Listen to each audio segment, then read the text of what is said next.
Evidently, these analogies from travel, well, it's an interesting point. Everybody wants to go someplace, have a great time, and come back home. But there's a bit more to it. Where is home?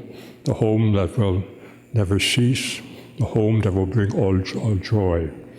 Our Lord uses, as it were, the interest in travel. Travel is a way of pointing out there are two kinds of travel. One simply within this world, great span, new highways, the latest in the automotive art, and trains and airplanes and what have you. And our Lord does that as it were the broad way, the easy way, the way, as it were, which seems to go every place except the one place necessary. And that is, as it were, the road to heaven. To that gate, the only gate that allows us, as it were, to pass from this world to the everlasting joys of heaven. And now, as it were, the two ways of approaching travel are clearly, as it were, indicated to us in these metaphors that are used here in the 13th chapter of St. Luke. If you look at the Sermon on the Mount, the 7th chapter in St. Matthew's Gospel, you see a bit more complete version of the analogy our Lord is using. It's not only firm gate, it's a broad road. That's why we never find the one gate that makes a difference. It's not that we can't all pass through, but we have to, as it were, have verified certain conditions. We have to be, as it were, small enough to fit in. You can't drive a Cadillac or a Rolls Royce or something like that crashing through the doors of this particular kind of gate. You have to have the word. Not materially speaking, we're not talking about if somebody's only 100 pounds and the other person comes along, he's 300. There won't be a problem. Those problems don't exist for heaven. The problem is that of thinking in a certain way, of thinking only in terms of the broad spaces which bring so much pleasure. One little thing, the pleasure stops at night. Everybody, as it were, goes home from the pub right away. That's the end of the joys. And you have to start all over again, if you can. But here, as it were, there were the broad roads that are traversed, symbolizing that where all the pleasures of this life come first. That's what our Lord refers to here. I don't know you. You came and, as it were, sat down with me, but it's only have a few drinks. And after that, as it were, you went someplace else, as it were, and enjoyed something more. You forgot all about me. I don't know you. On the other hand, as it were, it is quite possible by not indulging all the broad ways in this world that can be so tittling when at a moment or for a little while, another kind of travel. What is it that we don't find in our travels? The gate to heaven. Not alone not find it, not even desire it. In the Sermon on the Mount, it is precisely by detaching ourselves from this everlasting search of the material joys of this world, and seek as it were to find Jesus, where he is, how he passed from this world to the next. We're talking about the mystery of the cross. If we once do that, we will find Jesus. It's very easy to find the right road. It's close enough. Why are we blinded? Because we are too much preoccupied with the things of this world and unwilling to give them up.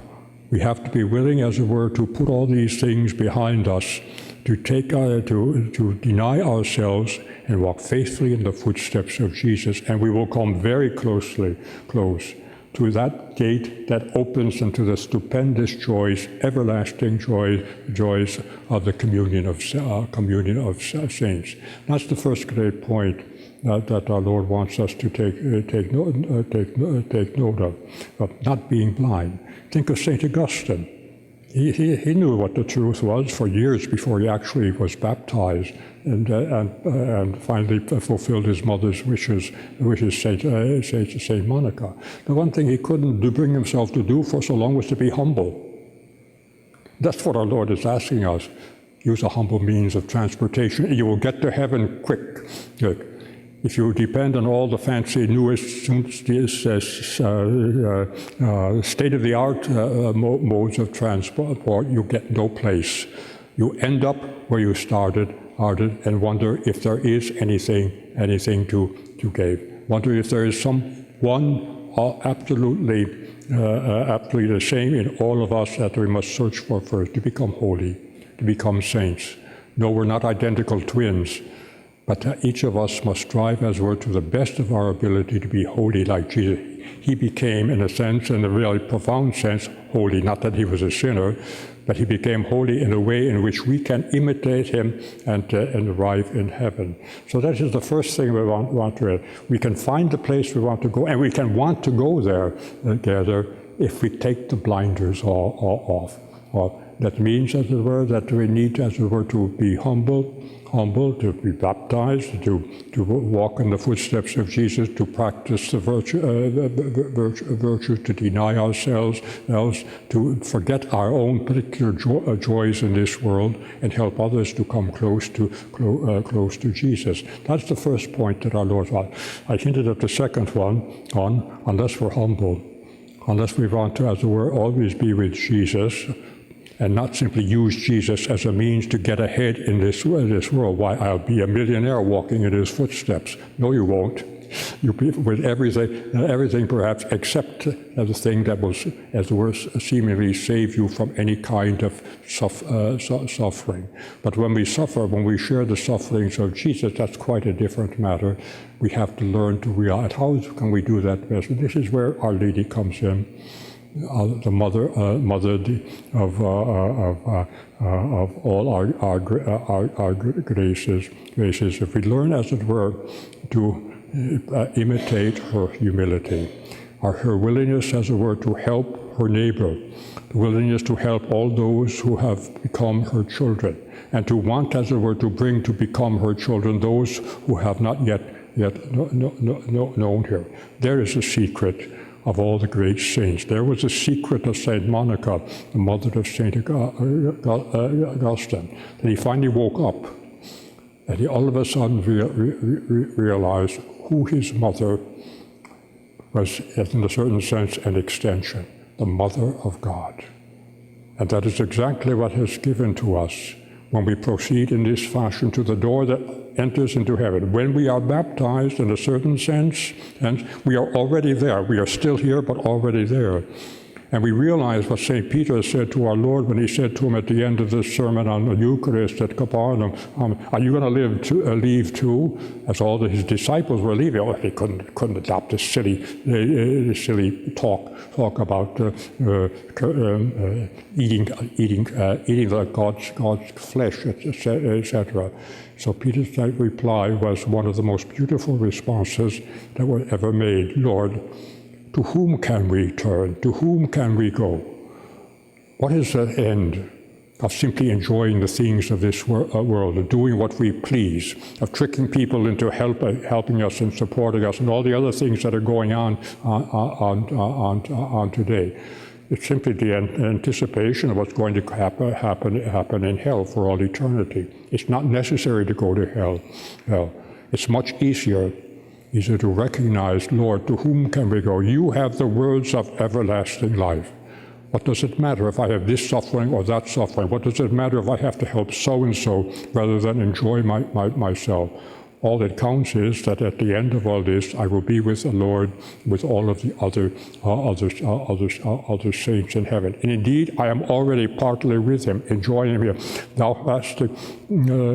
We believe and we are convinced that you are the Son of God. This is an anticipation of confessing what we have whenever we receive our Lord worthily in Holy Communion. So let us ask Our Lady to help us to find the right road, the only road that leads to the gate that opens on heaven. Narrow on one side, but what it opens to, as it were, as we pass through, and it doesn't matter how big a person you are physically, you can pass through. It's still a narrow gate. It requires, as it were, the willing acceptance of certain conditions. It's a joy to accept those conditions. It's a joy, as it were, or to find ourselves like Jesus in the hands of Our Lady, and able, as it were, to walk faithfully in his footsteps, and rejoice with all the saints, and beginning with the apostle, Lord, to whom can we go? You have the words of everlasting life. Praise be Jesus and Mary.